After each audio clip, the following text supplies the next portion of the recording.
Well, welcome back to Bottom View Farm. My name is Kris, and I want to tell you a little bit about my garden. So, I have been receiving a lot of compliments on the beauty of my garden lately, and I really appreciate that. My garden means a lot to me. I I grow a garden for lots of reasons. Its beauty is one of them. I very much enjoy it. I very much enjoy learning about all the different plants, like their growing patterns, their propagation, um, just everything. I like the flowers that they produce. I like how they attract the pollinators. Everything about the garden I find very fascinating. The fact that the garden is its own ecosystem just totally wows me. I love it. So, I want to tell you about how I grow my garden. If this is something that you enjoy and you're interested in and may want to do something on your own like this, I'm going to tell you how I did mine, how I do mine. Um, I do have help. My boyfriend and my dad have helped me a lot, but this is definitely something that one person could do by themselves. Um, it would take a lot longer to set up, but you could do it. So this method is, um, I have adapted several different accomplished gardener styles into my own. Um, it's like raised bed, no dig or no till, back to Eden. I hauled in some dirt, some topsoil. I had some compost hauled in, and so these, as you can see here, I've got um, two rows here that are connected with, um, let me see, this,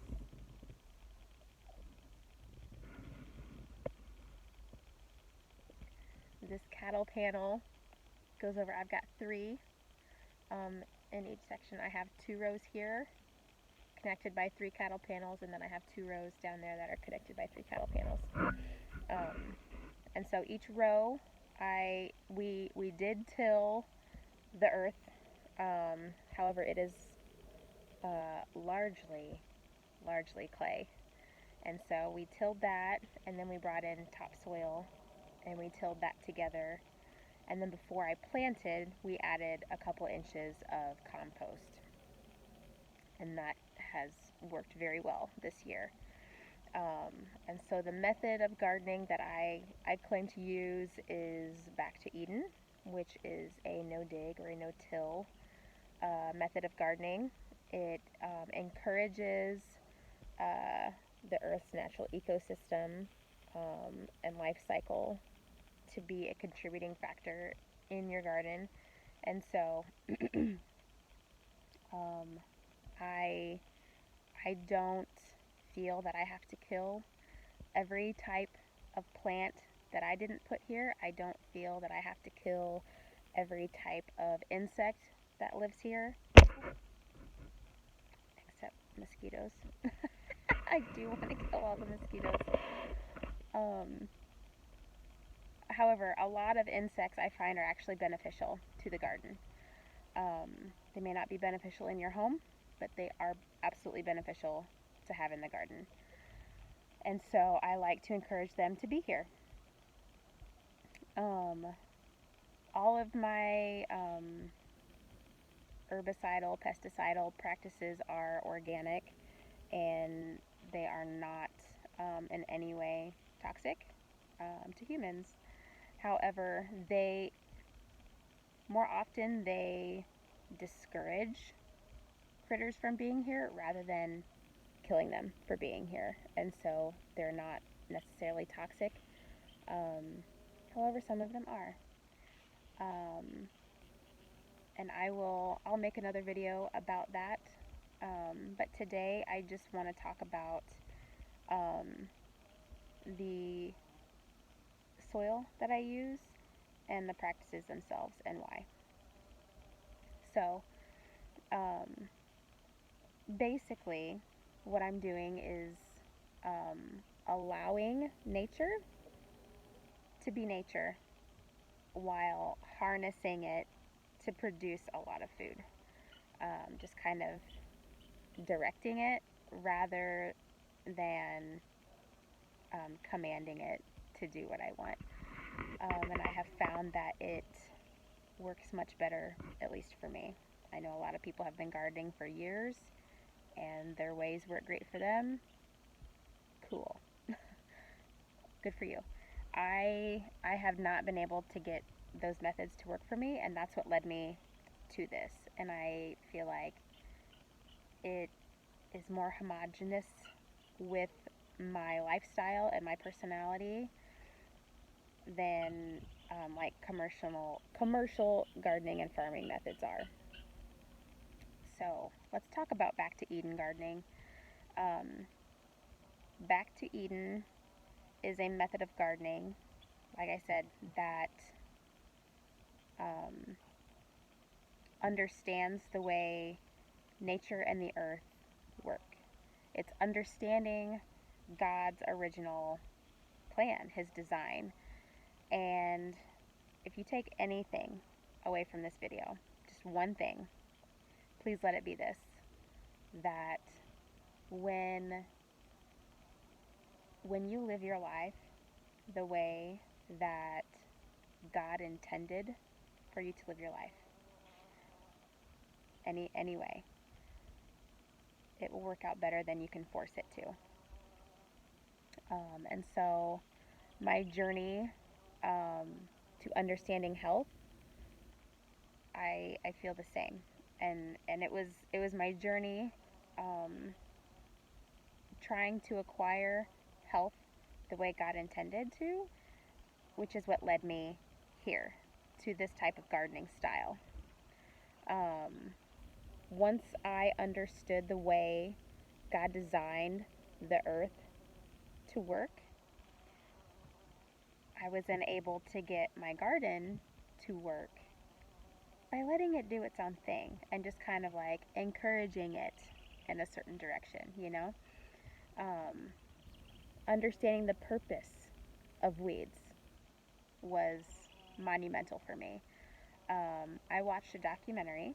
I will link it below in the description, along with a Back to Eden documentary.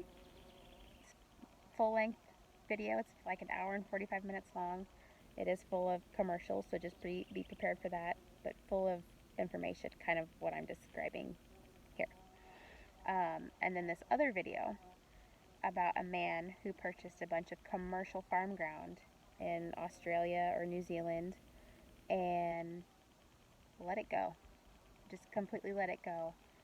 All of the like the big commercial farmers in the area hated this man because the weeds all came up. And he got to understand by observation, allowing the weeds to come up was a way to get the earth covered very quickly. And that is the purpose of weeds, to cover the ground quickly and allow time for larger plants to come up. And so you'll get a ground cover with weeds, or, you know, a weed is just a plant that you don't have a purpose for. So weeds come up and they cover the ground for a few years, and then larger plants start to get established, and they create a larger growth of weeds, and they do a better job of creating canopy over like as each year as the little weeds die, they create mulch on top of the earth, and that holds in moisture and that protects the soil life, so like worms and insects, moles, you know, all these things that work to fertilize and aerate the ground start moving back in, and then larger weeds start growing up. And over time, this process keeps happening year after year. Larger weeds start growing, larger plants start growing, you know, more productive plants start growing, like wild berries and small trees, and then before long, with within 30 years, you have a forest again. And the mechanics of a forest will reroute water supplies, streams form, ponds form, creeks, and wildlife move back in and create a more functional and inviting habitat for all kinds of wildlife.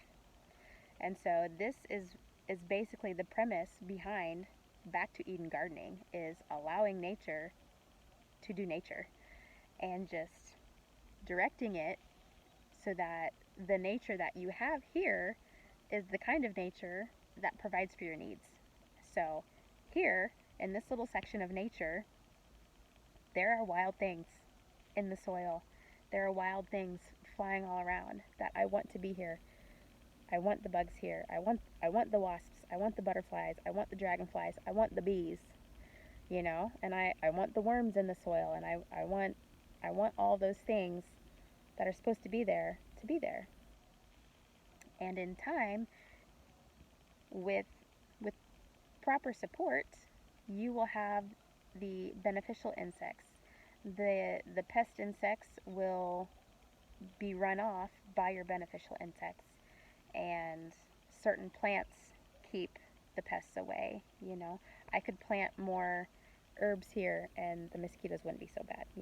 But I don't have a lot of herbs here right now, so the mosquitoes can be bad. Mm. Um, so this is what I've done, and that is why I have done it. I find that the pest pressure is very low when I practice appropriate plant spacing, which this year I did not. I planted new things that I had never planted before, and so I'm learning, and I planted things way too close. Um, if I wouldn't have done that, the fungal issues would not have been as big of an issue as they were for me this year. Next year, I will know better. Um, Another little nugget that I want you to please take away from my errors is learning that it's okay to learn. Like, it's okay to make errors because you're going to learn from them. And knowledge is an invaluable crop to harvest. Like, please never let that, like, discourage you from gardening. It's very important. And it's furthering your education. Like, never stop never stop being a student. Like, it's empowering, okay? So, never let your failures stop you from doing it again. It's wonderful. It's a wonderful process. So, the bugs are good. And there are actually some weeds that I allow to grow. Like, I have a big mullein plant down yonder, and my daughter uses it as toilet paper because she likes to pee outside. That's a true story. Um, you can also use the flowers off of it to make um, herbal medicines out of. I'm growing a certain variety of basil over here behind my Jenny Lynn melons for the purpose of using it medicinally. There are lots of things that um, I'm using out of this garden for medicinal purposes. Um, but it would be wise of you to understand the weeds that grow in your area, like lamb's quarter, some people call it goosefoot, um, is also known as poor man's spinach. It tastes like spinach, it's a little earthier, um, but it's highly nutritious, more so than regular store-bought spinach. And so you can add that to salads, you can add it to smoothies, you can blend it up, you can dehydrate it and add it to soups later on. And I did that last year. And I just like made like a, I don't know, like dehydrated, crunched up little green leaves, and you can just like add it to things later on, add it to sauces, add it to soups. And then in the wintertime, when you don't have access to these greens, you still have it, you know, and you just use it in a different way. Um, so I think that knowing your local vegetation is very valuable. Um, and I like to incorporate that into my garden in some places. Like sometimes I'll just let things go in my garden, but also like let's not waste valuable garden space on things that will grow in concrete. You know what I mean? Like I don't let dandelions grow in my garden, even though I use them often because they grow out in the yard just fine. You know, and I can use the space for something that needs a little more care. But like mullein, lamb's quarter, dandelions, um, that's all I can think of off the top of my head, are weeds that are still useful. And so to me, they're not weeds. I may not want them in my special garden space, but I still want them and I still use them. You know. So back to Eden discussion. Knowing how the earth was designed to work and how it needs that cover, which is what weeds do. Weeds serve that purpose as a ground cover. I mean, I guess you could think of ground cover as the skin over the earth's bare tissues, which would be open soil. The earth does not like to be bare. And so weeds are serving that purpose. So if you're like tilling your garden over and over and over again, you're basically scarring the earth itself. And this is how it is trying to heal its wounds. And so I'm trying to avoid that entirely by giving the earth what it wants, and in return, it gives me what I want. And knowing the way that it was designed to work helps me realize that this is all beneficial, which I didn't know that before. I was raised to think that a garden was just plants that you planted, and the only life that was acceptable in a garden was the garden plants that you planted. Like bugs were not okay, weeds were not okay, nothing like that was okay. I know differently now. I know more about the soil now, and so I know that that doesn't have to be the case. I mean, if that's the way you garden, that's the way you garden. But I'm just saying you can coexist with this ecosystem and it works very well.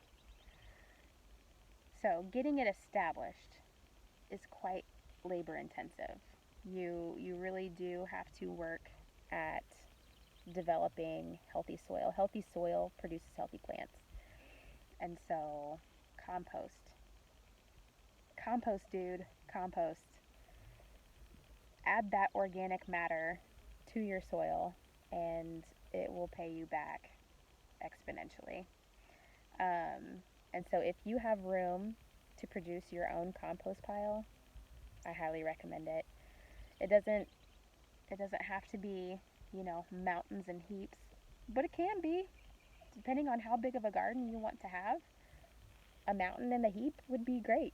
I have a mountain and a heap for next year. I'm working on trying to increase the amount of compost that I produce every year because I want to keep adding to my garden, and I want to keep it growing. I want to keep it going and growing, and each year do a little bit more. And so having a lot of compost is significant because if you're going to buy it, it's very expensive. To get a dump truck load is like $800. That's a lot of dollars when you can do it yourself for free. There is a very great video but put out by a YouTube channel. The guy calls himself David the Good, and I will link that below, showing you how to create your own free fertilizer, i.e. compost, and different manners of fertilizing your plants, all for free. Because I have also learned that store-bought fertilizer is very expensive, and it's just rotten stuff. It's just rotten plant matter. It's rotten poop. It's decomposing things.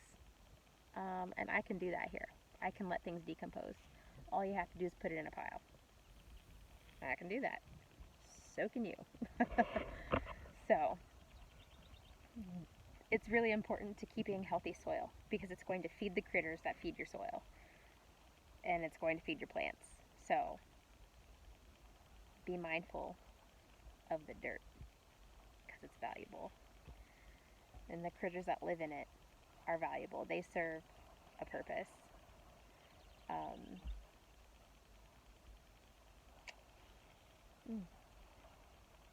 Yeah. And just learning the way things grow. I have switched from growing large melons to growing little ones because you can grow them vertically. So this is a cattle panel that is held up by one T-post in the middle here and one T-post on the other side, and I used zip ties to connect the panel to the T-post. And you can grow cucumbers and small melon varieties. You can grow spaghetti squash, gourds. It supports a lot of weight, surprisingly. And it's just one T-post on each side held together with zip ties. Like, it's nothing industrious. I mean, cattle panels are pretty tough, so this does a really good job. But the growing things vertically also does a very good job of keeping like fungal issues at bay because they're not like we got a lot of rain last night. We almost got 3 inches, and everything is up off the ground, and airflow comes through, and everything dries as long as things aren't planted too closely together. Like my tomatoes this year, I have had some serious fungal issues because I planted okra right next to it. Like, I should have given it at least another foot of space. But I didn't know what I was doing. I do now. So down here, I'll show you my tomatoes. I had to really prune them back big time because the septoria blight was taking over, and I didn't want to lose my plants, so they lost their foliage on the bottom half, which is pretty severe. But it was one thing I've learned about tomatoes. They're tough. Like, they're really hardy. They can take a lot of abuse and still keep going. Like, their will to live is intense, and thank God. Thank God. But so here I want to show you. I mowed yesterday, and so there's grass shrapnel everywhere. But so here you can just kind of see where I have planted. This is grass, and then the dirt. We built up the dirt with topsoil and compost. And after all my plants got established, we brought in wood chips and just put a thin layer of wood chips on top. And every once in a while, you'll get a weed that pops through, like right here. In my regular garden that I had a few years ago, just pulling that little piece of grass out would have been a lot harder to do. Or, like, the root just wouldn't come out and it would just grow right back up in a few days. Doing it this way, the ground stays really, like, soft, and it holds moisture so much better. And so when you go to pull weeds, you actually get the weeds by the roots, and they don't grow back. That alone, like, pulling a weed out and it not growing back is huge. But like this, being able to just pluck it out and shake the good soil right back off of it, and then lay it back down and let it mulch its friends, it does so well. That is something that I left out. When I was preparing these, I would pull the weeds from areas that I hadn't gotten to yet, and I would lay them down on top of the compost or on top of the soil, whatever it was, and let it dry out and become a mulch. just like hay or straw, and then I would put the wood chips on top of that. And so you can use your weeds to feed your garden. That's an invaluable tip that I picked up. That is something that I got from the Back to Eden documentary. So here are some things I didn't show you last time. I don't think.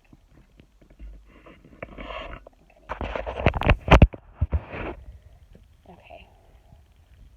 So down here on the corner, these bigger plants are ground cherries. If you have never had a ground cherry, you are missing out. Big time. They grow like a tomatillo, which is a husk tomato. And so you get these little, can you see that little tiny, I don't know if I can get it to focus, little tiny yellow flower. And when the flowers get pollinated, they form like a paper, it looks like a little paper lantern, and the fruit will grow inside of that, like a tomatillo.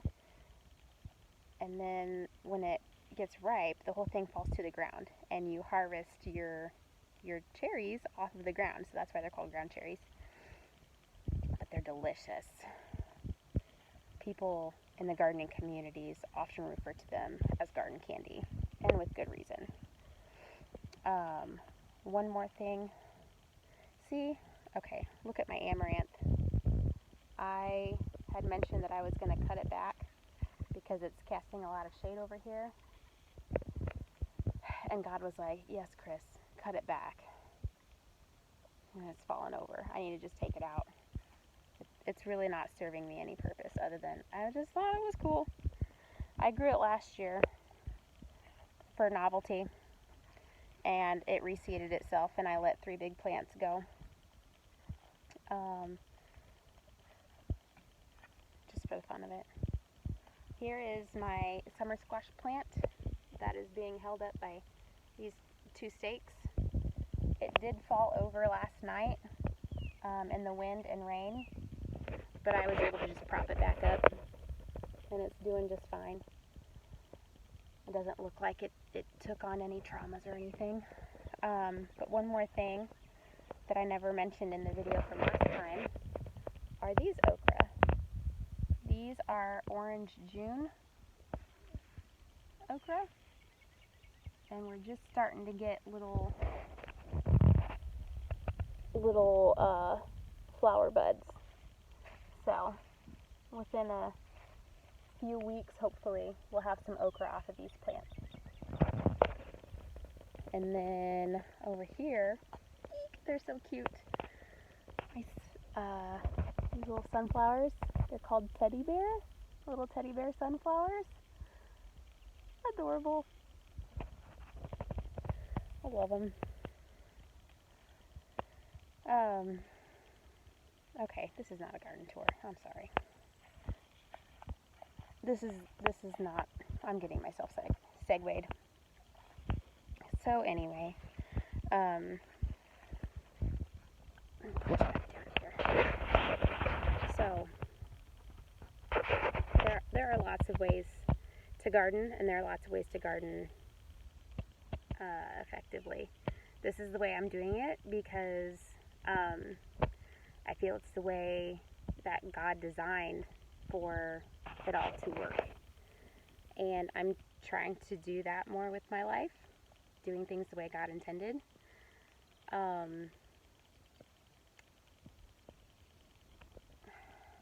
don't know how to say what I'm thinking.